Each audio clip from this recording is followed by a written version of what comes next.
झज्जर पहुंचे हरियाणा सरकार में सहकारिता व जेल मंत्री डॉक्टर अरविंद शर्मा। झज्जर पहुंचने पर सहकारिता मंत्री डॉक्टर अरविंद शर्मा का भाजपा कार्यकर्ताओं ने किया जोरदार स्वागत। जेलों से मिल रही धमकियों को लेकर पूछे गए सवाल पर झज्जर में बोले डॉक्टर अरविंद शर्मा, कहा जेलों से फोन आना या धमकी मिलने वाले सिस्टम को खत्म कर दिया जाएगा।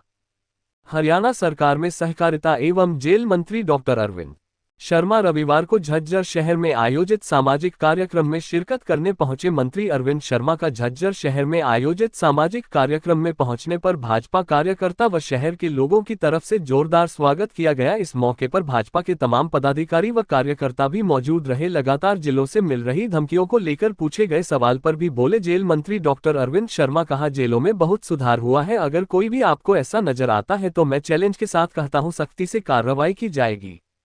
और अब हरियाणा की जेलों से फोन आना या धमकी मिलने वाले सिस्टम को खत्म कर दिया जाएगा। कांग्रेस को लेकर पूछे गए सवाल पर भी बोले सहकारिता मंत्री डॉक्टर अरविंद शर्मा, कहा कांग्रेस हार के सदमे से अभी भी बाहर नहीं निकल पा रही है और उसने झूठ का पुलिंदा इतना बड़ा बना दिया था और मैं तो उनको ये कहना चाहूंगा कि इस सदमे से बाहर निकले और सच्चाई को पहचाने।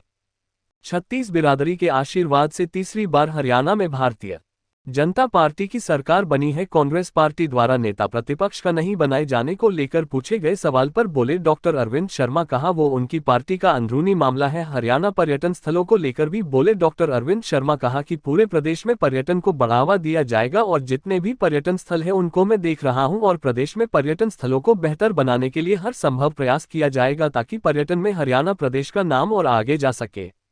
बोलिए बंदी छोड़ महाराज की जय। सत साहिब, सत साहिब, सत साहिब।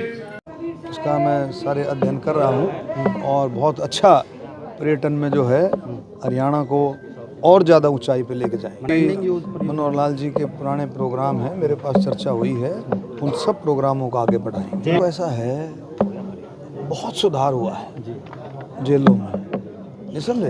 अगर कोई भी आपको ऐसा नज़र आता, मैं चैलेंज के साथ कहता हूँ कि कोई आपको कोई ऐसा क्लू नज़र आता है कि भी जेल से फ़ोन आया, तो आप मुझे बता सकते हैं, सख्त से सख्त कार्रवाई होगी। बिल्कुल भी अब हरियाणा की जेलों में ये फ़ोन आने का सिस्टम कतई, बिल्कुल। देखो, किसी हमारे सांसद को धमकी दी, उसके ग्रुप ने, जब वो पकड़ा गया धमकी देने वाला, तो उस ग्रुप का लिखड़ा ही नहीं कि अब तक कौन धमकी दे रहा था। तो कुछ लोग इसका नाजायज़ फ़ायदा भी इन चीज़ों का उठाते हैं।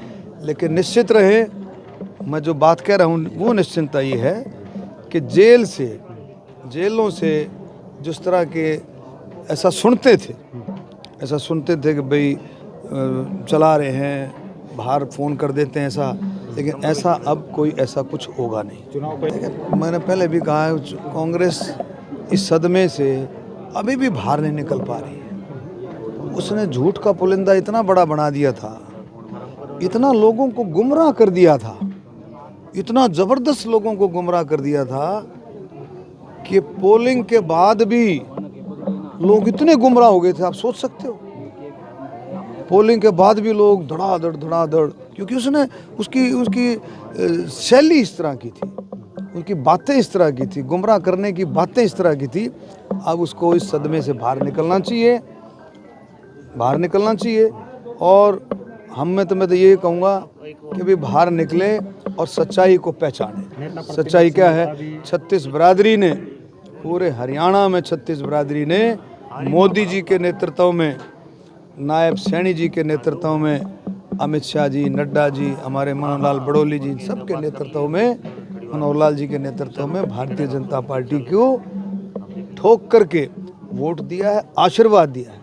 36 बिरादरी के आशीर्वाद से हरियाणा में भारतीय जनता पार्टी की तीसरी बार सरकार बनी, दूसरी बार नायब सैनी जी मुख्यमंत्री बने।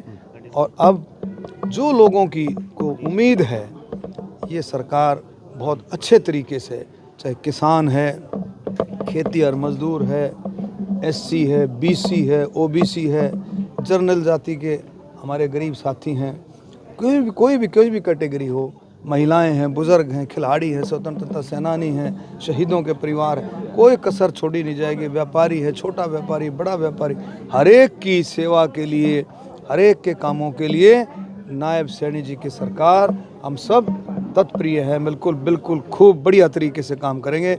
और अभी 100 दिन में आपको नज़र भी आएगा कि किस तरह से सरकार का क्या विज़न है और किस तरह सरकार आगे बढ़ रही है। और आपने देखा है मुख्यमंत्री बनते ही जो संकल्प पत्र था उसकी पर अमल होना शुरू हो गया।